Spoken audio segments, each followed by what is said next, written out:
welcome everybody to our talk today, open source-based supply chain management at scale. So my name is Marcel Kurzmann from Bosch GmbH. I'm a software management open source consultant, and again, I'm Nikola. Really enjoyed it. You joined our session. Similar to Marcel, we are teammates in the same team, so I do software and open source management in Bosch, and a member of the Bosch also. Yeah, what is perhaps interesting for the community, we're not only Bosch, but we're also heavily involved in the OpenChain project, so I'm board member, Nikola is ambassador, so that you get a little bit the context. And the title mentioned at scale, so we thought, okay, this time we would start with a big picture. What do we consider as a context? So what is the context where we want to do open source management based on open source at scale? So originally, there were development teams that had nice ideas that develop products, right? I called it specifically product with digital elements. You guess why, I guess. And everyone was happy, I would guess. But then there came all those regulations. The regulations came with non-functional requirements, and that forced, or still forcing those teams to care about software management. Yeah? So they need to check their digital elements, and therefore we also need methods, processes to turn unclear digital elements into clear digital elements.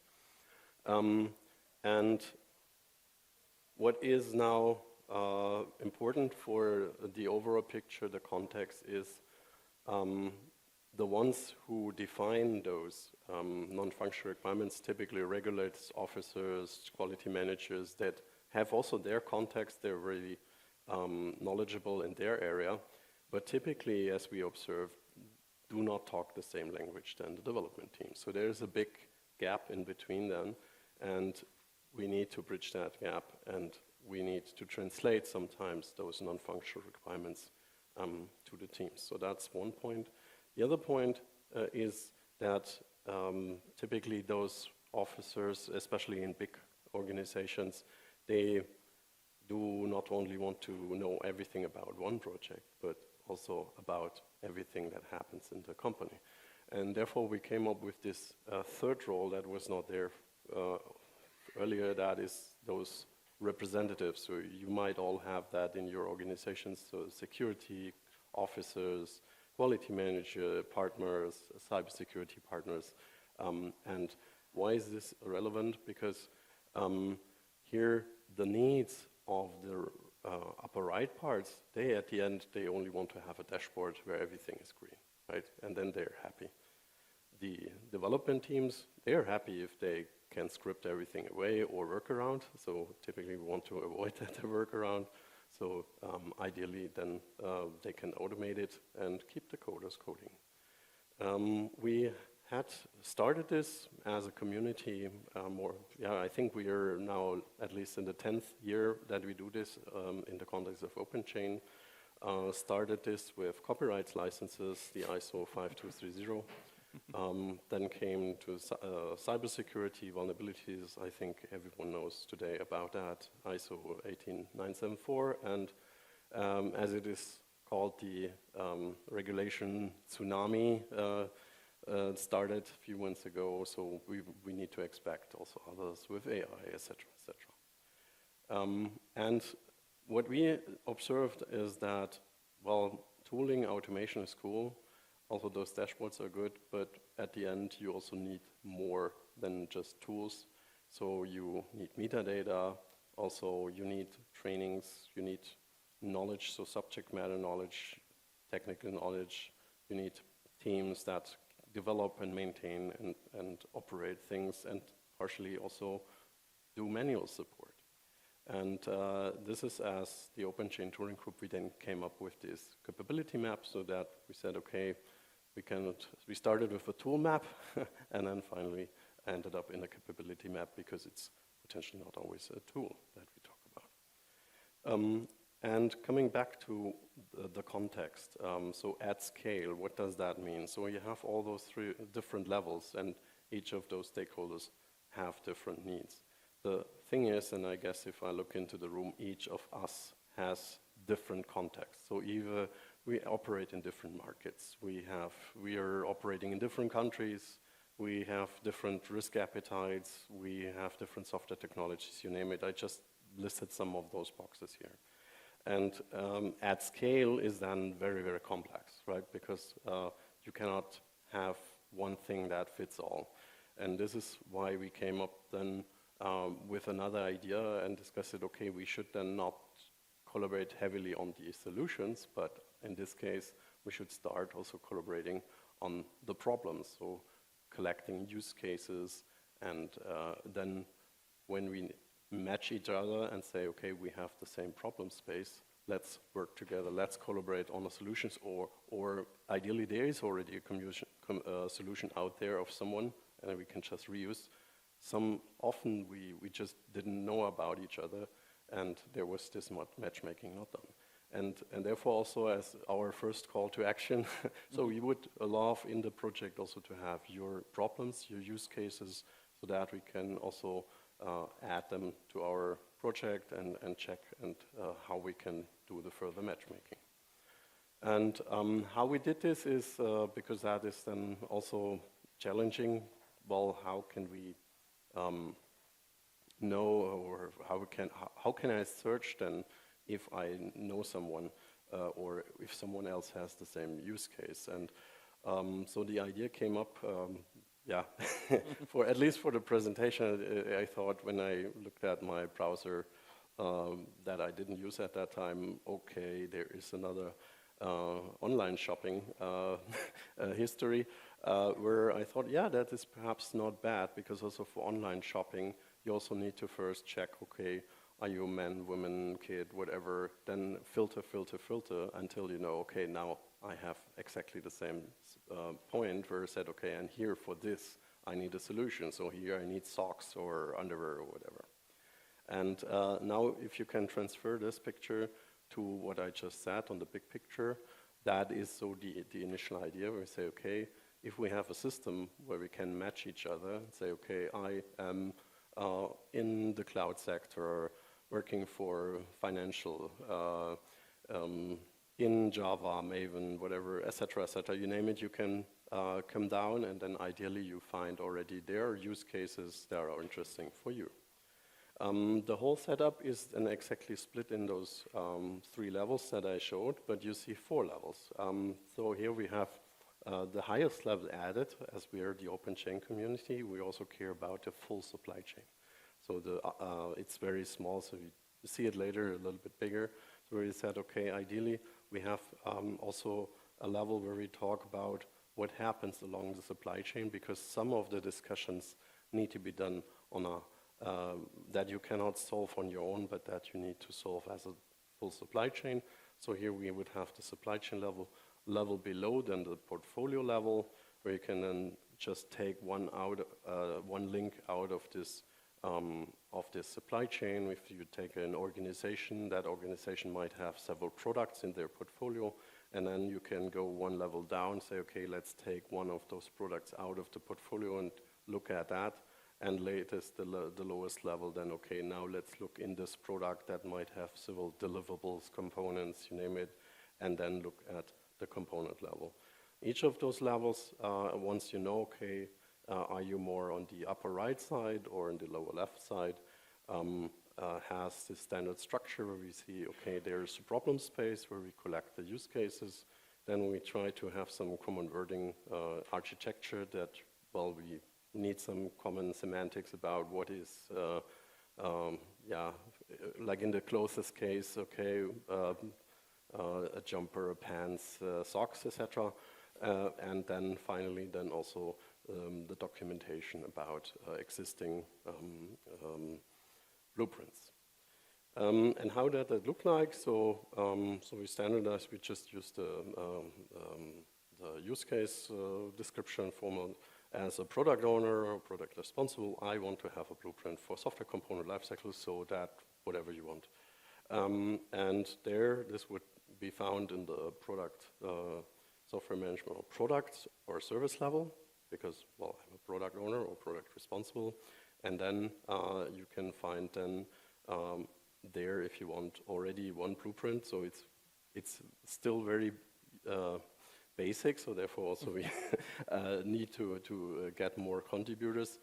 They would find a component lifecycle process, right? So you can just pick it and reuse it if you have exactly that need. Second example, so as a security manager, I think that is also very very popular today. I want to have a product dashboard so that I can continuously monitor the security status. So here, in this case, we would be on the portfolio level because we want to monitor all your products, right?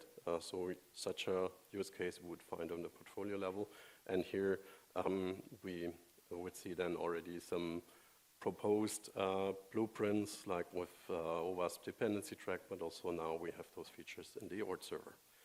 And then you can click there and find out, okay, does that fit, this blueprint fit? Because we do not claim to have the solution for everything, and that fits because you saw that we all differentiate that heavily in so many places that you might fight with legacy in your infrastructure. You cannot change things from one day to another, so you just need to live what you have.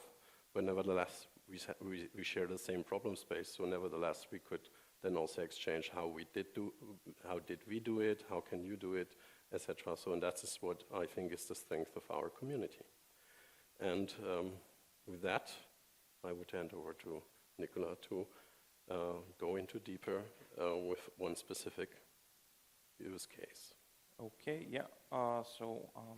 We're through with the history lesson, but I'll just add a few, like an extra comment of how we started with the supply chain simulation. So Marcel already mentioned that as the OpenChain community, we're focused on open and secure supply chain, but also both of us being part of the Bosch OSPO, we have some, let's say, internal cases of people trying to figure out internal issues in their builds, in their projects, some results popping up, trying to reproduce them and all that. So this was like one of the many instances that we have or use cases to start building this concept for the supply chain simulation, so people could actually test. The benefit or Yes. curse, if you want, Yeah. of a big We'll corporation. talk about benefits. You have your own internal supply chain. Yeah. We'll talk about the overall benefits regarding of whatever you are in the link of the supply chain, or you have a fully built supply chain yourself. We will really focus on the representation or two different simulation cases. When what you can see here is the right case is basically a supply chain that is technically broken, so there is an appropriate use of open source, or the clear-coded left side where you have basically a regular use of open source and the different actors within or the different supply chain links to represent whether you're an integrator, whether you're a manufacturer, and all the different parts of the supply chain. So this would actually allow us to have different links in the chain, to have different contexts, different use cases and different problem spaces. Something that Marcel really tried to highlight is everyone has different or in many cases quite similar problem spaces. We just don't know about them, so we cannot really try to resolve them together.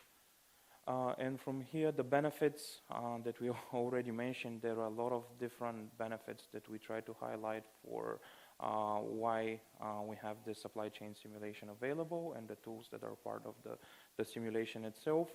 Whether you can use it for trainings, for showcasing of like what we do now, whether you want to test your toolchain infrastructure, whether you can benchmark tools that you use on a daily basis or regular part of your, let's say, delivery process, whether it's a reference for discussions, part of these conferences that we attend regularly. This is like one of the main topics that we usually discuss as part of the tooling work group. And from there on, we actually go to the setup end-to-end and how it looks in principle. So on the left side, you have The first supply chain link, or the first main actor, is the representation of the software vendor. So on the left side, you have the typical upstream project. We'll talk about our dummy projects represented on the left side is basically the simulation of a software vendor. In the middle, you have here the clear example with ORT Server, and we'll do a more extensive reference to that later. And then the manufacturer on the right side, where you have, again, different tools representing the manufacturer, whether that's the dependency track that's already mentioned, whether it's that software 360, Eclipse Daisuko now, or because there is this discussion of how to properly pronounce it the past few weeks in different events. These are the main actors, as we call them, as part of this simulation showcase. This is already an existing blueprint. So this is something that's added to the Eclipse Apophysis guidance structure. So you have the problem space, you have generic software supply chain infrastructure, and all the blueprints that are part of this particular blueprint. All the different information, different parts, step-by-step guide on how to do the simulation yourself. We will go on I would say, surface level, high level explanation of what the simulation really is, what tools are used, and everything that you can do also yourself. As Marcel already mentioned, there is a lot of information, a lot of links that are included in the slides, and this is something that we will provide later, so you can basically use all the documentation and all the links that we left for you, not just the QR codes, but all available documentation, references to previous demos, showcases, and all that based on the different tools that are used. And here we have actually mapped what we've used as an example to this end-to-end setup. As I've already mentioned, on the left side we have the dummy repositories as the second actor, or someone playing the role of integrator in a way. We have the Octet test instance of the ORT server. I will mention Sebastian and the reference to the metrics channel of the whole Eclipse Apophysis project, where you can find people that are the core maintainers of the reference implementation of the tooling, and they can help you, or you can contribute. We have the Sepia Docker, something that I presented almost a year ago, that is part of, again, OpenChain open source project that was kicked off by Bosch, and it's technically a validator, SBOM validator. It has also other features, but we won't go into that much detail about them. Again, when the time comes to add more details about Sepia specifically, there is also a link to the real showcase that I did with that at the Open Source Summit last year in Amsterdam. We've already mentioned Eclipse Daisuko, basically an SBOM portal, something that you can use to, again, simulate a way of just managing and maintaining SBOMs, and then the dependency track Docker. That should still be a yellow because that's not available publicly, unfortunately. Yes, but yeah, that is. As I said, yeah, that's one of the potential several blueprints that we have at the moment, and it's the focus of what we're showcasing today. But we do not claim that's the only one. So also, if we get some ScanCode.io blueprint or whatever you name it, we have so many Foslite, cool open source solutions available, and that's also what we try to promote, and that people get more aware. Look, you do not need to use commercial vendor solutions, because here we have really a publicly available running simulation that shows that runs end to end, and you do not have to pay any money. You can just use it. Yeah, if I go back, the whole point of this end-to-end setup is to actually showcase the availability of the open source tools that are part of the community, and something that someone could just start and use and not rely on proprietary tooling. This does not include a potential blueprint that is a mix of open source and proprietary tools or any other possible mix and matches of tools for your particular use case. This is something that we've already mentioned. If you contribute, let's say, a problem that you have that we can map in the problem space, and then we can map it to a blueprint, then we can have another example like that we have a mix of different tools that are used for a possible different simulation or an example of an existing supply chain that it's being used. When we had often in the beginning, I still remember, but that is already a decade ago, I have to admit, but that we have from our supply chain suppliers that said, okay, well, you as a big corporation, you can have this very expensive licensed proprietary solutions to do this. And this sounded, and we're potentially a smaller supplier, we're not allowed to do, or we cannot afford that. So that sounded like a kind of excuse, and this is also one of the ambitions that we had together with Siemens, with SAP, with all the others, to provide stuff that is really fully open available. And sorry, supply chain, no excuse. It's all there. It's all open source. Okay. And back to the simulation itself. So we start with our first main actor, and that's the software vendor. So as you remember two slides ago, basically, you have the list of the dummy repositories that we have currently available. It says 3 to 4. Technically, we have 3 fully working forked dummy repositories. 4th is in preparation.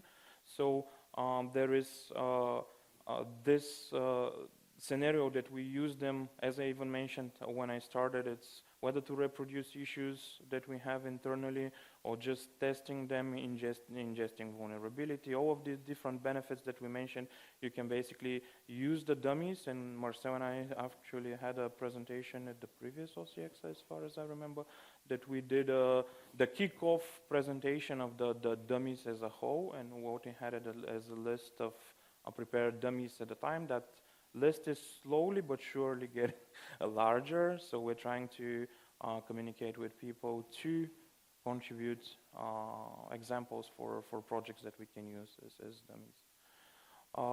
In detail, Marcel and I are typically the contact people that we try to get this thing going, but we have also other colleagues within our company that are also helping with trying to establish new dummies. So benefits, we go back to whether you use it as a base for benchmarking, whether you use it for showcasing or testing, whether you use it to just play around with it, whether you use it for, we even had that idea, and I think that's something that's in action, to base a training material on them for new people, whether they're in university or still even in high school, to really get the grips of what open source is, what is a basic project. The sort of, I would say, the disadvantage, what we initially started with was based on like Hello World Plus kind of projects that are really, really basic. So they don't have any dependencies, they don't have the typical information that we need in a way to test an SCA tool or trying to benchmark it. So in a way, this is why we started leaning into more complex than the typical Hello World Plus kind of a project.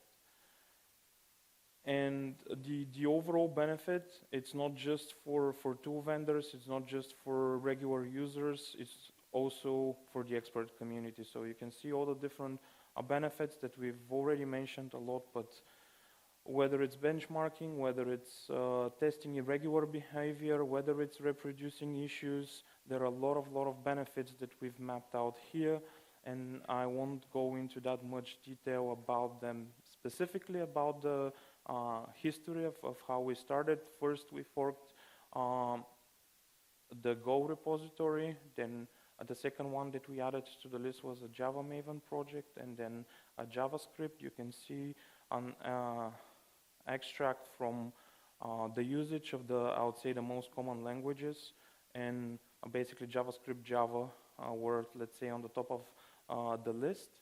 We are currently in the process of adding this aforementioned 4th dummy to our list that is basically a Python dummy. And the only precondition for us is, in a way, is that all of these projects are maintained by the upstream project. So that is, I would say, the main precondition that we have. So they are live projects in a way, and they have proper documentation. So especially for someone that is rather new to the topic, it's easier for them to understand what that project's all about. And also having back the link to the specialists, to the experts, because, yeah, well, obviously we also came up with the idea, well, we could just AI generate some dummies, but then we would lose exactly this benefit to have this backlink upstream. Yeah. And the next call to action is that we need you. And I've already mentioned that, but this is like the time for actually to do this call, is that you can help us to find upstream projects that we could use as a base for the dummies, and then we can cover the whole landscape. We can map different issues or different problem space issues that we've mapped in the documentation of Eclipse Apopsis guidance to then map to potential blueprints, thus helping the overall open source community to tackle common issues that we all have. And in addition to that, if you could directly contribute even to the existing dummies that we have. Currently in existence from the Java Maven dummy, we have a specific branch for basically testing and showcasing the injection of Walk4j 2.14. If we have time at the end, I think that we could actually do a live demo. Let's see how we fare with time, but generally speaking here we focus on you. We ask you to contribute your cases as showcases and test cases. Specifically this link here just represents the guidance that we left in the README on you for you, how you can add these showcases or test cases to the existing projects that we have as basically a branch, and how then we can tackle it together, or you can do all the stuff yourself and document it, and then we just add it as an existing blueprint. So interesting cases with transitive dependencies, ideally very complex, that really bring our tooling to the edge, and where you can really run the tool on, and or you use it and try it at home with your tooling or commercial tooling, and then that you can see, okay, it works or not. Okay, and then we move to a main actor number 2. That's the software integrator. We've already mentioned the Octet ORT Server, and we have Sebastian in the room. But we'll talk about this later on. He provided Marcel with access to the test instance to be part of the simulation. For basically for this, and when Marcel did a live demo as part of a monthly meeting, I think back in December last year, as part of a monthly meeting of the OpenChain tooling work group. So we also have a link to that in the next slide. So this is exactly what I'm mentioning. So specifics about this is here again you have the link to the OpenChain project, and where the demo was done, linked to the specific documentation, also linked to the Eclipse Apopsis matrix channel. This is where you can find Sebastian, Martin, Sebastian, and all the core maintainers of ORT and the ORT server, basically I would say the tool behind the SCA that we used for this simulation. A bit of details about what is Open Source Review Toolkit and what it's basically made of, or what you use it for. So the virtual conveyor belt and the different we call it phases when we typically use it, but these are basically a different tools part of the analysis that is done, and then the output of the tool. But I won't talk about this because tomorrow they are actually in the room, and you can find them again. Tomorrow, Sebastian and Martin, they do have a talk that goes on the technical level and what is actually ORT Server or Eclipse Apopsys ORT Server all about.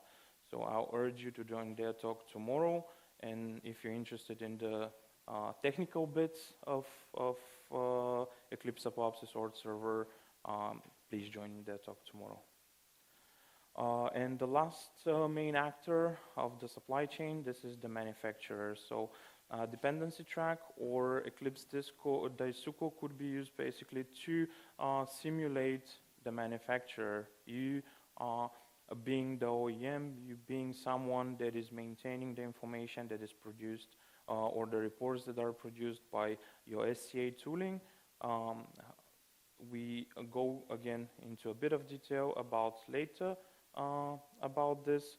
So if you need access to dependency track, currently there is not available a dependency track public test instance, but I'll say like a huge quotation mark yet.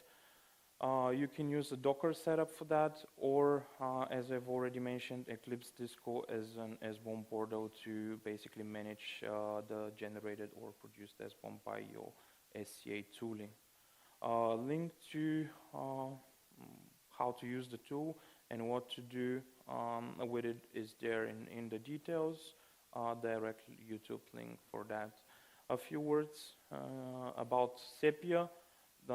This was part of, let's say, in between. This is not, we don't consider it like a standalone actor in the supply chain simulation, but it's more or less an additional tool that we use internally, but it's has been an open source project in about a year now. It was open sourced in April last year.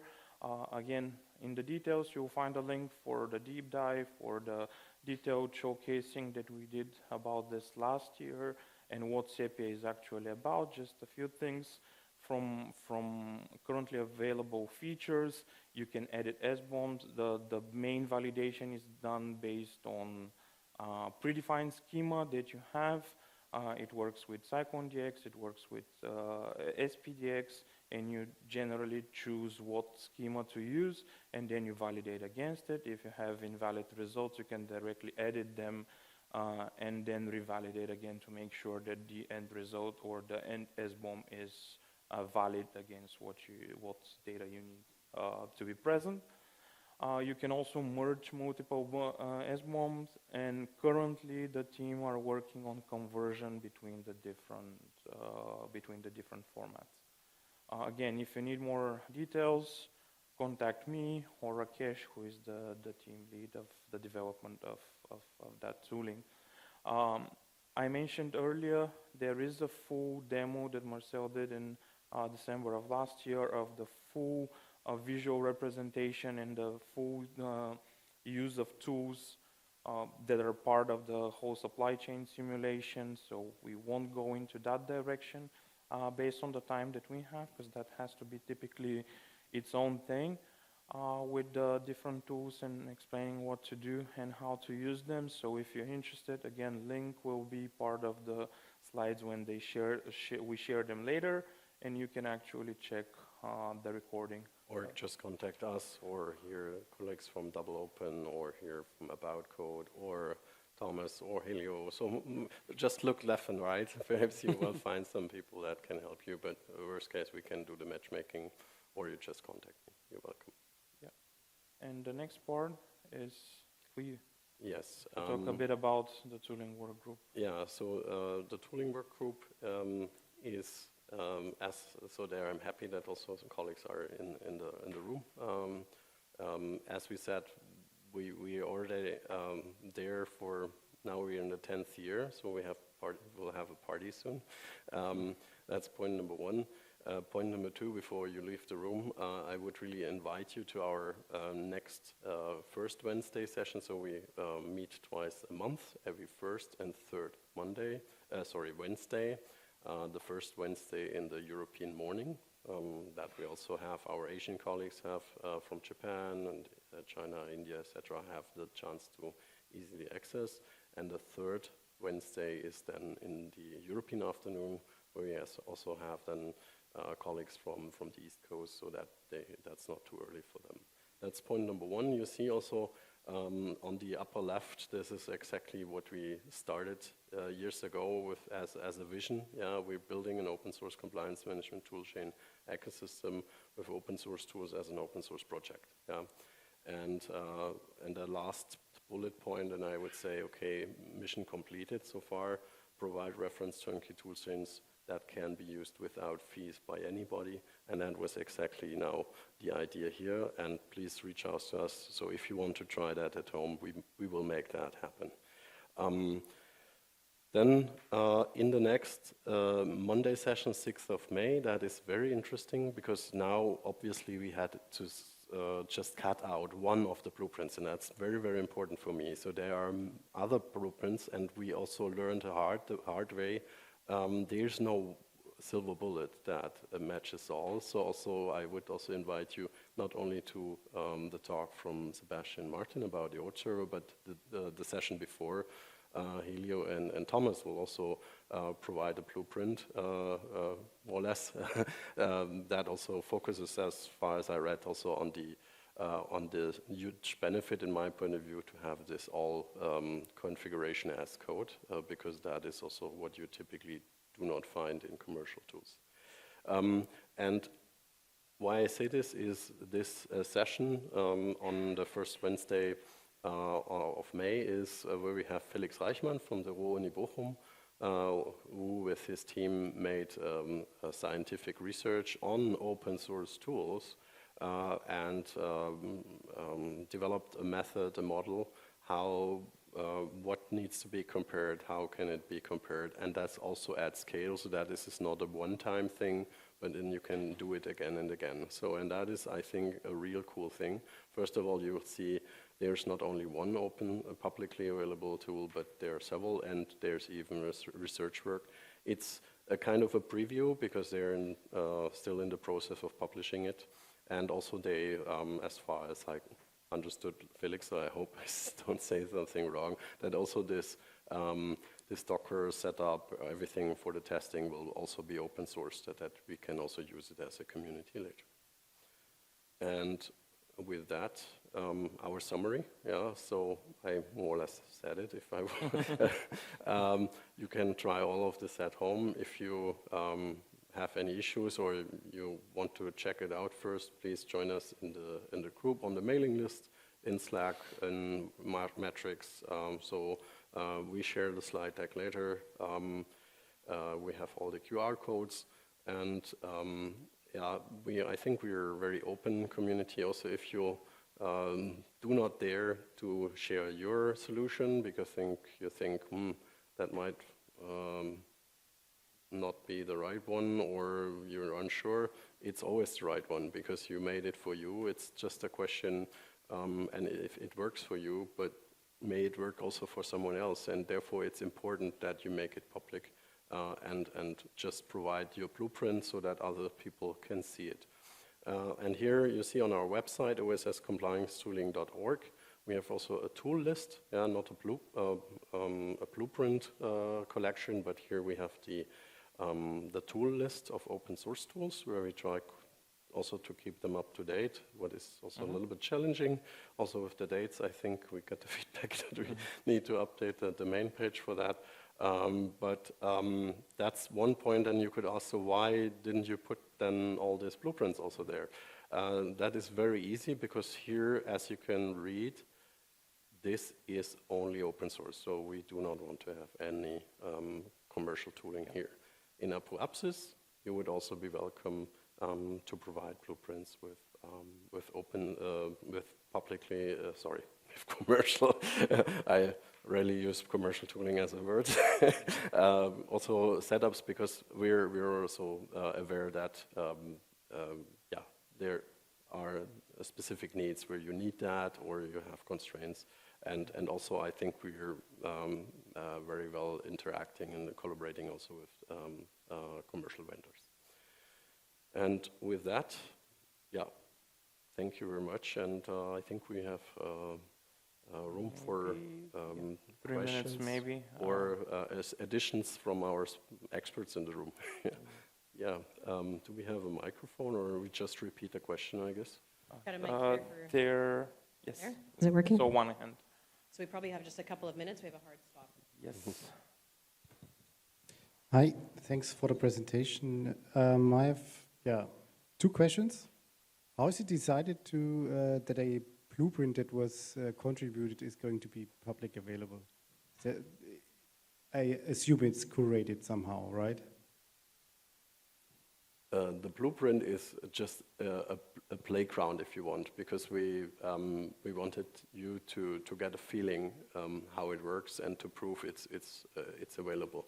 So if you then really want to productize and then run it in your company, I think we should then also discuss this more in detail in the community, because there you can imagine we all learned our lessons, and this also depends on your company infrastructure, etc., etc. But by default, and Sebastian is directly sitting behind you, so and that's the beauty. Was the beauty for me in this for the simulation, because I didn't have to use my heavily sweating installed Docker installation of all this, but I could just use his service, and that was a dream, right? So having a test user, having a sandbox, uploading then my repository, and it was fully analyzed. And this is what I was most astonished, and then thank you really for the maintainers. It looks exactly the same in our internal instance, and that's also, I think, very cool.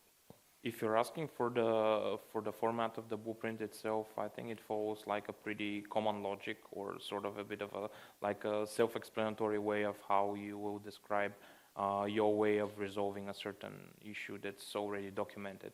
So in a way, you cannot really provide a template for everything, because again, the blueprints are sort of unique on their own based on what their purposes or what's the issue that they're resolving. So in a way, you have to follow a certain structure, but that structure is flexible based on what you use the blueprint for, in a way. And your feedback is very, very welcome. So if you see, okay, because curated for us, we're in our channel, right? For us, it's potentially everything is evident, but someone who comes in new has fresh questions, and we need that questions that we also know what do we need to answer in this blueprint. A blueprint for curating blueprints. Yeah. Anyone else? So then, yeah, if no other questions, then I would like to ask, so that is, didn't get it right with the Sepia validator. Does it validate a format or a content? Yeah, the inclusion of Sepia to this, it's not technically part of the full simulation case, but it's an additional tool that you can use before. So, for example, if you use the test instance in the Octet test instance and you generate a SBOM at the end, you can validate that SBOM with Sepia before, for example, uploading it to dependency track. Validate against your own scheme. So that is for example, for your particular use case. You have a defined schema that you want to make sure that the produced SBOM is valid against the information that you need. So that's why Sepia was mentioned, but it's not part of the... I think that we are out of time, because I saw a hand. Catch us outside, and we'll try to follow up. So thank you. Thank you very much.